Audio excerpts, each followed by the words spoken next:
नमस्कार साथियों, मैं दीपाराम जायसवाल बिखुड़ाई। मैं 33 श्रेणी शिक्षक भर्ती 2018 का चयनित हूँ। मैं जैसलमेर पोस्टेड हूँ।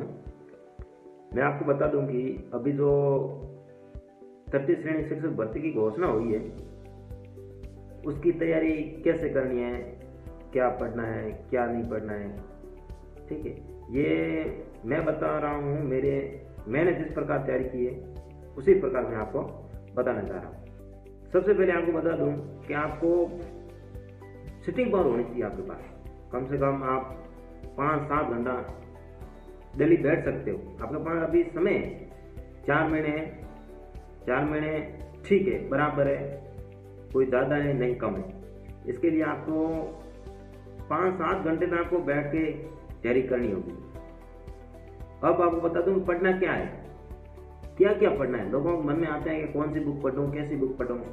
आपको सिर्फ एक किताब उठानी है, कोई भी एक किताब आपको पढ़नी है। न कि जैसे कोई कई पब्लिकेशन आते हैं, उससे ऐसा कुछ नहीं है। सब में एक ही छापा है। ठीक है, तो अपनी एक बुक कोई निश्चित कर ले और फिर उस बुक को ही पढ़े। ठीक है, आम स्टूडेंट सिर्फ एक किताब पढ़े और वो किताब ही पर्याप्त है अपने, और उस किताब को इतना पढ़े कि हर चीज़ अपन को दिमाग में आ जाए। उसके बाद है कि लोगों के दिमाग में आते हैं, विद्यार्थियों के, यार कोई कहता है सुबह पढ़ें, शाम को पढ़ें, कैसे पढ़ें, सो के पढ़ें। ऐसा कुछ नहीं, जैसी आपकी मर्जी, जो आपको बेटर लगे, जैसे आप संतुष्ट हो वैसे पढ़ें। रात को पढ़ें, भले दिन को पढ़ें, सुबह पढ़ें, शाम को पढ़ें, लेकिन आपको पढ़ना जरूरी। क्या पढ़ना जरूर है। सुबह पढ़ो या शाम को पढ़ो, रात को पढ़ो, जैसे भी पढ़ो, सो के पढ़ो, कुछ भी करके आपको पढ़ना है। ठीक है, और उसके बाद में आपको अपनी स्थिति को ध्यान में रखना है कि मैं क्या हूँ, मैं कैसे तैयारी कर रहा हूँ, मेरे क्या है हाल है, मैं किस स्थिति में तैयारी कर रहा हूँ, मेरे माँ बाप की क्या स्थिति है। ये सब चीज़ें आपके दिमाग में रहनी चाहिए, वरना आपके थोड़ी बहुत ज़्यादा टेंशन नहीं लेनी है। भाई जो होगा तो देखा जाएगा, लेकिन बिल्कुल फ्री माइंड भी नहीं रहना है। ठीक है, और उसके बाद में परीक्षा के टाइम में आपको क्या करना है कि सिर्फ 4-5 दिन पहले आपने जो पढ़ा है उसका रिवीजन करना है।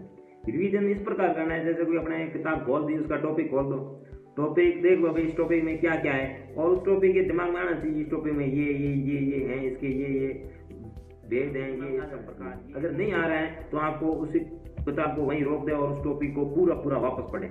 अगर आप इसमें कहीं से रुक जा रहे हो तो उस टॉपिक को आपको क्लियर करना होगा। क्लियर इसी प्रकार से होंगे।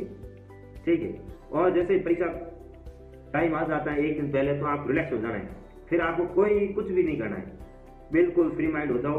और अपने जहाँ पे अगर सेंटर अपने नज़दीक आ जाए ठीक है, अगर दूर आ जाए तो अपना शहर छोड़ के सेंटर पर चले जाएं। सेंटर के पास कहीं रूम लेके आराम से रह जाएं, कोई तकलीफ नहीं। और जब एग्जाम देने जाए तो किसी भी प्रकार की दिमाग में टेंशन नहीं होनी चाहिए। ये सबसे बड़ी बात है। वहाँ आप बेफिक्र होकर एग्जाम दो। और एक बात और बता दूंगा, आपको मॉडल पेपर सॉल्व करने हैं। कम से कम आपको मैंने तो 8-10 किए थे, 15 लाया था मैं। ठीक है, तो आपको 5-7 तो करने ही है। मॉडल पेपर 5-7 सॉल्व करने ही है।